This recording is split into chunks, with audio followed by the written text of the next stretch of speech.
புதுவை பிள்ளைச்சாவடி பகுதியில் உள்ள புதுச்சேரி தொழில்நுட்ப பல்கலைக்கழகத்தில் பல்வேறு மாநிலங்களைச் சேர்ந்த 1000க்கும் மேற்பட்ட மாணவ மாணவிகள் படித்து வருகின்றனர்.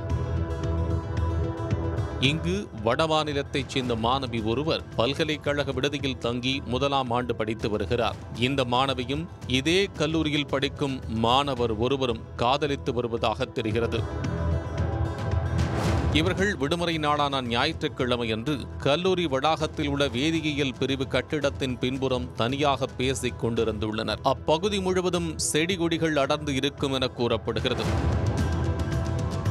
அப்போது அங்கு சென்ற 3 பேர் கொண்ட கும்பல் காதலர்கள் இருவரையும் எதற்காக இங்கு வந்தீர்கள் என கேட்டு மிரட்டியுள்ளனர். இதனை அந்த மாணவர் தட்டி கேட்க அந்த கும்பல் அவரை தாக்கியுள்ளது.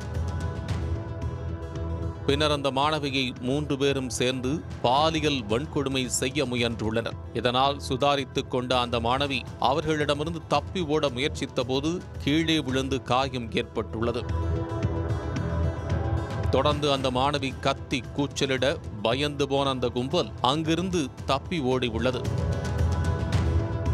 பின்னர் கதிர்காமம் அரசு மருத்துவமனையில் சிகிச்சை பெற்ற அந்த மாணவி இந்த சம்பவம் குறித்து காவல்துறையிடம் புகார் கொடுக்க பயந்து பல்கலைக்கழக நிர்வாகத்திடம் மட்டும் நடந்த சம்பவங்களை தெரிவித்துள்ளார்.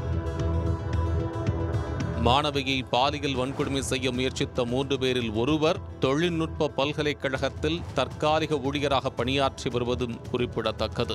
அவர்தான் மற்ற 2 பேரையும் அழைத்து வந்துள்ளதாகவும் தெரிகிறது. அவர்கள் இருவரும் காலாப்பட்டு வில்லியனூர் பகுதியைச் சேர்ந்தவர்கள் என்றும் சொல்லப்படுகிறது. அண்ணா பல்கலைக்கழக விவகாரம் போல புதுவை தொழில்நுட்ப பல்கலைக்கழக வளாகத்திலேயே மாணவியை பாலியல் தொல்லை செய்ய முயன்ற சம்பவம் பெரும் பரபரப்பையும் அதிர்ச்சியையும் ஏற்படுத்தியுள்ளது.